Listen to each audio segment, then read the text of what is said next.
bertanya, apa hubungan Isra Mi'raj dengan cinta Khadijah?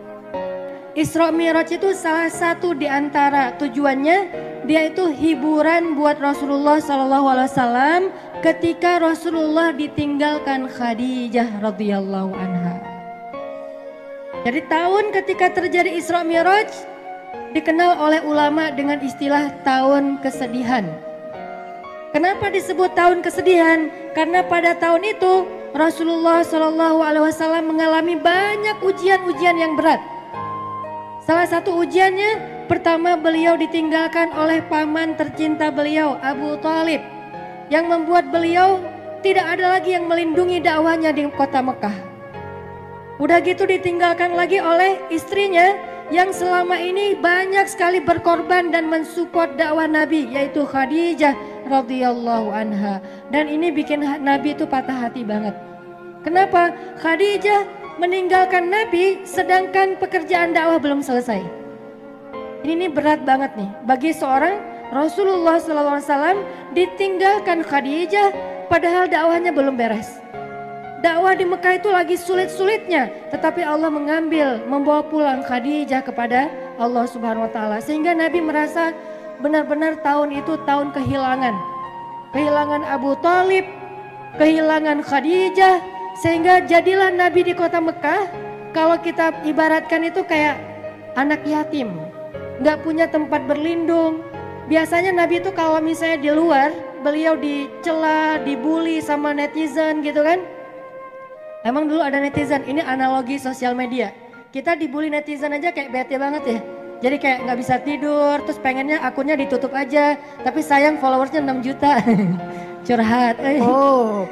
Jadi kita dibully netizen aja kayak sedih banget gitu. Apalagi Rasul dibulinya bukan sama sosial media yang gak ketemu orangnya, tapi langsung ngelihat ekspresi wajahnya, dilemparin sama kotoran. Nah, hiburan Nabi yang membuat Nabi itu kuat ketika dalam keadaan dibully rame-rame adalah Khadijah.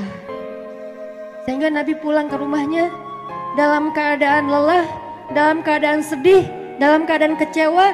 Nabi bilang kepada Khadijah, Khadijah, zammiluni, selimuti aku Khadijah, selimuti aku. Akhirnya Nabi diselimuti oleh Khadijah. Lalu Nabi curhat sama Khadijah, Khadijah, kenapa mereka mendustakan dakwah aku? Apakah aku terlalu keras kepada mereka? Kata Khadijah, tidak wahai Rasulullah. Kenapa mereka mendustakan agama ini? Apakah aku tidak menyampaikannya dengan jelas? Kata Khadijah, tidak ya Rasulullah, engkau sudah menyampaikan dengan jelas. Wahai Khadijah, bagaimana agama ini akan Allah menangkan jika mereka menolak agama ini? Kata Khadijah, ya Rasulullah, la tahzan. Ini bedanya Khadijah sama Abu Bakar. Kalau Abu Bakar ketika hijrah, yang bilang la tahzan itu siapa? Rasulullah. Ya Abu Bakar, la tahzan, jangan khawatir, jangan sedih. Tapi kalau Khadijah yang bilang kepada Rasulullah, la tahzan ya Rasulullah. Jangan sedih ya Rasulullah, jangan kecil hati ya Rasulullah, jangan patah semangat ya Rasulullah. Insya Allah, Allah akan memenangkan agama ini suatu saat nanti. Insya Allah. Sehingga Nabi jadi semangat lagi. Ini artinya Khadijah adalah orang yang sangat penting di sisi Rasulullah SAW. Khadijah adalah orang yang pertama menerima dakwah Nabi ketika satu bumi ini menolak dakwah Nabi. Khadijah orang yang pertama sholat di belakang Nabi ketika tidak ada yang mau sholat di belakang Nabi. Tiba-tiba orang yang paling berharga bagi Rasulullah SAW ini kembali kepada Allah Subhanahu Wa Taala. Sehingga Nabi merasa kehilangan, seolah-olah dunia ini gak punya siapa-siapa lagi. Sedih luar biasa. Abu Thalib pergi, Khadijah pergi. Di tahun yang sama, orang-orang kafir Quraisy merencanakan untuk membunuh Rasulullah SAW. Sehingga Rasul harus lari ke Taif. Baru lari ke Taif, berharap di Taif diterima sama keluarga besar ibunya beliau, Aminah. Ternyata di Taif kita tahu cerita yang luar biasa tragis.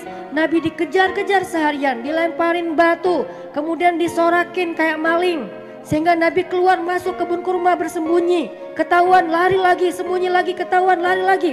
Sampai jidat Nabi itu kena lemparan batu dan berdarah. Seharian Nabi berlari karena dikejar-kejar sama orang di Taif. Jadi benar-benar keadaan Nabi, udahlah perasaan beliau sedang dalam keadaan kehilangan, lagi patah hati banget kalau bahasa kita sekarang, tiba-tiba dihujat rame-rame sama manusia. Ini berat banget buat Rasulullah SAW. Kondisi mental yang lagi down banget. Kondisi perasaan yang lagi nyesek banget kalau bahasa kita. Udah ditinggalkan orang tercinta, kemudian tidak ada lagi yang melindungi beliau dakwah di Mekah. Sekarang beliau di Taif diusir, dipukulin, dilemparin, dikejar, diteriakin maling. Sampai kemudian Nabi SAW bingung harus pulang kemana sekarang. Di Mekah beliau diancam, di Taif beliau diusir. Akhirnya Rasulullah SAW diam-diam masuk ke kota Mekah dan tidur di depan Ka'bah. Tidur sendiri di depan Ka'bah ketika udah malam. Orang-orang Mekah udah pada tidur, masuk ke rumah mereka masing-masing. Nabi sembunyi-sembunyi masuk ke kota Mekah dan tidur di depan pintu Ka'bah. Karena udah gak tahu harus pulang kemana. Benar-benar jadi kayak anak yatim lagi. Makanya Allah berfirman, alam yajidka yatiman fa'awa. 2 kali Nabi ngerasain nelangsanya jadi anak yatim. Pertama nelangsa ditinggalkan ayah, ibu dan kakeknya. Kemudian nelangsa ditinggalkan paman dan istrinya. Alam yajidka yatiman fa'awa. Sehingga Nabi SAW akhirnya tidur di depan Ka'bah. Duduk sebetulnya bukan tidur, sebetulnya beliau sholat di depan Ka'bah, minta pertolongan kepada Allah. Ya Allah, saya harus kayak gimana? Saya udah gak punya siapa-siapa. Khadijah yang paling saya cintai, Khadijah yang menjadi nyawa saya banget. Saya gak bisa hidup tanpa dia, sekarang udah pergi. Abu Thalib yang melindungi saya juga udah pergi. Bahkan perginya dalam keadaan tidak beriman lagi tuh. Saya pergi ke kampung ibu saya di Taif. Orang-orang yang ada di Taif juga mengusir saya. Ya Rabbi,